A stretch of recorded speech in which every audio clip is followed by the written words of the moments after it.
కోడళ్ళని ఇబ్బంది పెట్టే అత్తగారులు ఉన్నారంటే ఈ రోజుల్లో కూడా అలాంటి వాళ్ళు ఉన్నారంటే నేను అస్సలు నమ్మలేకపోయాను. ఈ రోజుల్లో అలాంటి వాళ్ళు ఎవరు లేరు. అందరూ కోడళ్ళని అర్థం చేసుకుంటున్నారు. అందరూ ఇప్పుడు కలిసిమెలిసి ఉంటున్నారు అనేసి నేను అనుకున్నాను. మా ఫ్రెండ్ చెప్పిన దాని మీద ఒక వీడియో చేశాను కదా, వాళ్ళ అత్తగారి గురించి చెప్తేని.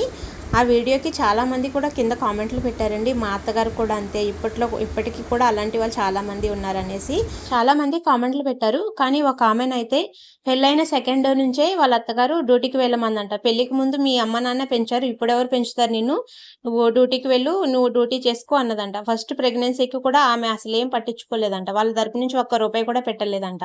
అలాగే సెకండ్ డెలివరీకి కూడా వాళ్ళు అత్తమ్మ అసలు ఒక్క రూపాయి కూడా పెట్టలేదంట. వాళ్ళ అత్తమ్మ తరపు నుంచి అయితేని అన్నీ ఆమె డ్యూటీ చేసుకుని ఆమెనే చేసుకుందంట అన్నీ కూడాని. అలాగే వాళ్ళ పిల్లల్ని కూడా అసలెప్పుడు కూడా చూసుకునేది కాదంట. అసలు ఇలాంటి అత్తగారులు ఇప్పట్లో కూడా ఇప్పటికి కూడా ఉన్నారంటే నేను అసలు నమ్మలేకపోతున్నానండి. ఆమె ఆ కామెంట్ పెట్టిన తర్వాత నాకైతే చాలా బాధేసింది.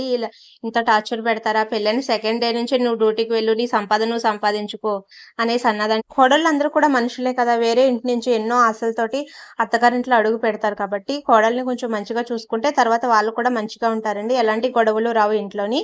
అన్నీ సర్దుకొని పోతేనే సంసారం అనేది సంతోషంగా ఉంటుంది. దాంట్లో ఇంట్లో మనుషులు